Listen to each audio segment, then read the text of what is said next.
चाहते हैं तो वीडियो को शुरू से लेकर एंड तक जरूर देखें। तो आइए जानते हैं किस तरीके से आप ले सकते हैं फूड लाइसेंस या फूड रजिस्ट्रेशन अगर आप होममेड फूड बिजनेस में हैं। तो यदि आप होममेड फूड बिजनेस में हैं तो आपको किस तरीके से रजिस्ट्रेशन और लाइसेंस लेना है और किस तरीके से इसको आगे चलाना है, इस पूरे वीडियो को लेकर एंड तक जरूर देखिएगा। अगर आप स्विगी या जोमेटो या किसी भी ऑनलाइन प्लेटफॉर्म पे अपने फूड को बेचना चाहते हैं या रखना चाहते हैं तो वीडियो को शुरू से लेकर एंड तक जरूर देखें। तो आइए जानते हैं कि हाँ जी, फूड लाइसेंस या फूड रजिस्ट्रेशन होता है क्या है। देखिए, food safety and standard authority of India जो कि एफएसएसएआई गवर्नमेंट एजेंसी है जो कि रिस्पॉन्सिबल है रेगुलेट करने के लिए फूड इंडस्ट्री या फूड बिजनेस को, उसने एक तरीके का लाइसेंस बनाया है जो कि ministry of health and family welfare food safety and standard act 2006 के अंडर आता है और उसमें सारे फूड रेगुलेशंस और लॉज लिखे हुए हैं ताकि आप ये जान पाए कि हाँ जी, आप किसी भी तरीके के फूड बिजनेस में हैं या फूड बिजनेस को आप सेल आउट कर रहे हैं या फूड आइटम्स को सेल आउट कर रहे हैं और आपके फूड आइटम्स को रिगरस टेस्टिंग की जरूरत है विदाउट एनी टेम्परिंग। डिस्ट्रीब्यूशन अच्छा होना चाहिए, एस्टेब्लिश कर सकें आप स्टैंडर्ड्स को। ठीक है, आप फूड बिजनेस ऑपरेटर्स के फॉर्म में इसीलिए एस्टेब्लिश किया गया है स्टैंडर्ड्स को इंडियन फूड इंडस्ट्री के हिसाब से, ताकि वो एक तरीके से रजिस्टर कर सकें आपके लाइसेंस को और फूड बिजनेस ऑफिसर्स चेक कर सकें, रेगुलेट कर सकें फूड इंडस्ट्री को और एस्टेब्लिश कर सकें फूड रजिस्ट्रेशन और लाइसेंस। अब बात करते हैं जी, फूड रजिस्ट्रेशन या एफएसएसएआई रजिस्ट्रेशन होता क्या है। देखिए, 14 डिजिट का रजिस्ट्रेशन होता है, लाइसेंसिंग नंबर होता है इसमें जो कि अपेयर होता है ऑल फूड पैकेजिंग पे और यूनिक होता है और ये एवरी फूड बिजनेस को चाहिए होता है। पर्पस क्या होता है, रजिस्ट्रेशन प्रोसेस को इंक्रीज किया जा सके, फूड बिजनेस ऑपरेटर्स की रिस्पॉन्सिबिलिटी एक तरीके से हो कि वो इंश्योर कर रहे हैं हाँ जी सेफ्टी और कंसिस्टेंसी फूड आइटम्स में है या नहीं है। इसके अलावा इंपॉर्टेंट थिंग्स जो कि आपको ध्यान में रखनी है अगर आप होममेड फूड आइटम्स में डील कर रहे हैं और उसको सेल आउट कर रहे हैं। देखिए, सारे बिजनेस जो भी सेल करते हैं उसको फूड लाइसेंस लेना जरूरी है और फूड रजिस्ट्रेशन भी जरूरी है। ईयरली रेवेन्यू अगर आपका मोर देन 12 लाख है या कुछ भी है तो आपको उस तरीके से लेना पड़ेगा, बट इसमें 3 तरीके के वीज होते हैं, हम उसमें सब में बात करेंगे। अब बात करते हैं हाँ जी, आफ्टर यू हैव कंप्लीटेड, जब आपका रजिस्ट्रेशन प्रोसेस हो जाता है लाइसेंस का तो आपको किस तरीके से valid within state first requested licence किस तरीके से यूज कर रहा है और आपको दूसरी स्टेट में यूज क्यों नहीं करना अगर आपकी 2 जगह आउटलेट है। जो फूड रजिस्ट्रेशन ड्यूरेशन है वो बिटवीन 1 to 5 ईयर्स होती है। जब भी आप फूड लाइसेंस लेते हैं वो वैलिड होता है 1 साल से 5 साल के लिए और रिन्यू हो सकता है आपकी डिजायर्ड चॉइस पे। बिजनेसेस जो ऑफर करते हैं होममेड फूड को must submit renewal application 30 days before food registration expire. मतलब जो बिजनेस फूड होममेड फूड में डील कर रहे हैं जिनको रिन्यू कराना है फूड लाइसेंस, वो 30 दिन पहले फूड रजिस्ट्रेशन एक्सपायर होने से पहले पहले उसको रिन्यू करा लें, अदरवाइज उस पर पेनल्टी लगनी शुरू हो जाती है और वो पेनल्टी होती है 100 रुपए पर डे के हिसाब से, जो किसी को पता नहीं होता। Food safety and standard act 2006 stipulate करता है कि कोई भी एंगेज है फूड बिजनेस के सेलिंग में विदाउट प्रॉपर रजिस्ट्रेशन तो उसको 2 लाख रुपए का फाइन लग सकता है। तो ये बात ध्यान में रखिएगा इस तरीके से। तो दोस्तों, मैं आपको ये भी बताना चाहूंगा कि कुछ की पॉइंट्स भी हैं जो रिमेंबर करने चाहिए हमको या ध्यान रखने चाहिए, कंसीडर करने चाहिए जब हम होममेड फूड बिजनेस में हैं food safety standards authority of India के हिसाब से। देखिए, ऑलवेज कीप द एरिया जहां पे भी आप खाना बना रहे हैं वो क्लीन होना चाहिए, लाइट एयर फ्रिक्वेंट डिसइंफेक्टेंट उसमें होना चाहिए उस एरिया में और सफिशिएंट सप्लाई होनी चाहिए। अवेलेबिलिटी ऑफ क्लीन वाटर होना जरूरी है। ऑल प्रोसीजर जो भी हैं वो प्रॉपर ऑर्डर में हो, प्रिवेंट कर सके एक्यूमुलेशन ऑफ डर्ट और बैक्टीरिया को ताकि वो उसमें किचन में यूटेंसिल्स में ना लगे। हर तरीके का एफर्ट होना चाहिए कि हाँ जी आपकी जो किचन है वो क्लीनेस्ट है और उस तरीके से काम कर रही है। वर्कर्स को आपको एक तरीके से असेस देने के लिए प्रोटेक्टिव इक्विपमेंट बनाना जरूरी है। ग्लव्स हो, हार्ड हेड्स हो, क्लीन एप्रन्स हो, ठीक है, पर्सनल क्लीनेक्स हो, तो ये सारी चीजें ध्यान में रखने वाली चीजें। इसके अलावा क्या क्या बेनिफिट्स हो सकते हैं फूड रजिस्ट्रेशन के अगर मैं बोलूं, देखिए आप होममेड फूड में डील करते हैं, होममेड फूड सेल आउट कर रहे हैं और फूड रजिस्ट्रेशन के थ्रू सेल आउट कर रहे हैं तो देखिए आपके पास कई सारी बेनिफिट्स होते हैं। जैसे कि फूड बिजनेसेस को एबिलिटी होती है वो लीगली ऑपरेट कर पाते हैं जिसके पास ये लाइसेंस होता है। गेन कर सकते हैं क्रेडिबिलिटी, आप जितने भी गारंटी कर सकते हैं कि आपकी क्वालिटी बहुत अच्छी है, बेहतरीन है।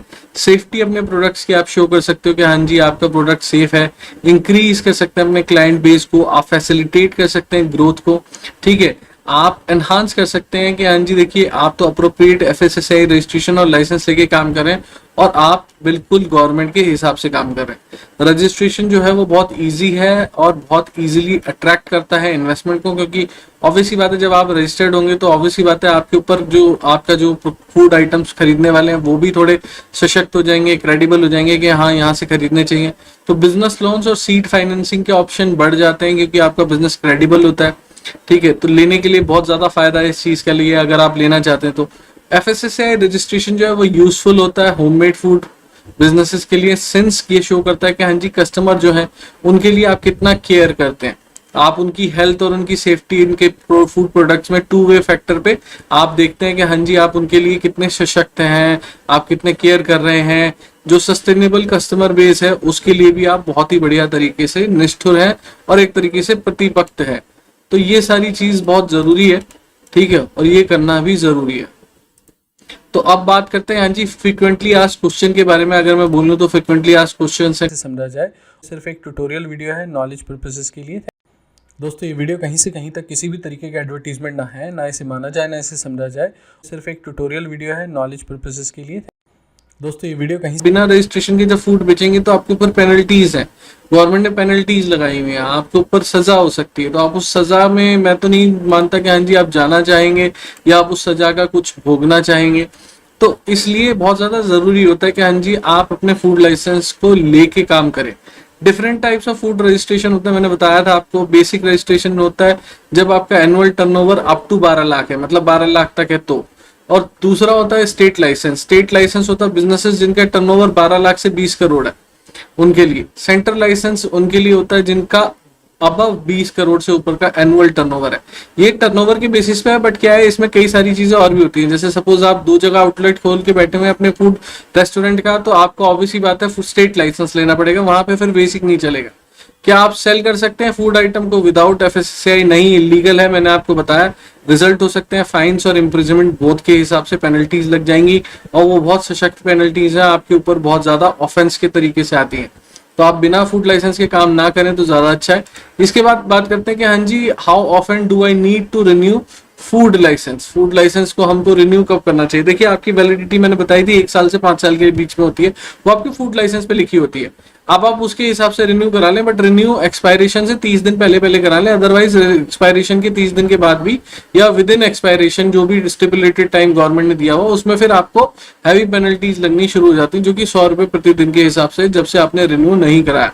अब डॉक्यूमेंट्स क्या क्या लगते हैं अगर आप फूड लाइसेंस को रजिस्ट्रेशन कराने जाते हैं? तो देखिए आइडेंटिटी प्रूफ होना चाहिए एप्लीकेंट के पास, अपना पैन कार्ड या आधार कार्ड। एड्रेस प्रूफ होना चाहिए, इलेक्ट्रिसिटी बिल या rent agreement. Proof of ownership होने चाहिए प्रेमिसेस की, जैसे कि सच एज सील डीड या रेंटल एग्रीमेंट।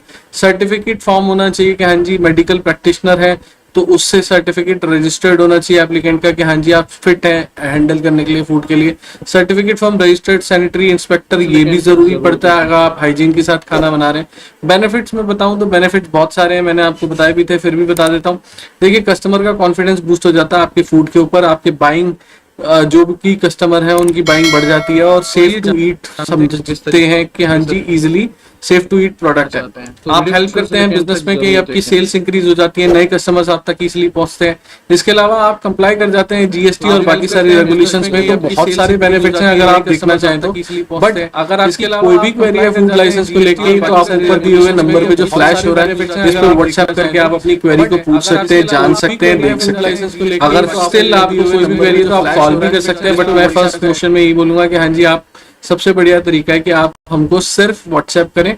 बट अगर फिर भी आपकी क्वेरी को आपको लगता है कि हाँ जी इस तरीके से सॉर्ट आउट करना चाहिए उस तरीके से, तो आप कॉल भी कर सकते हैं।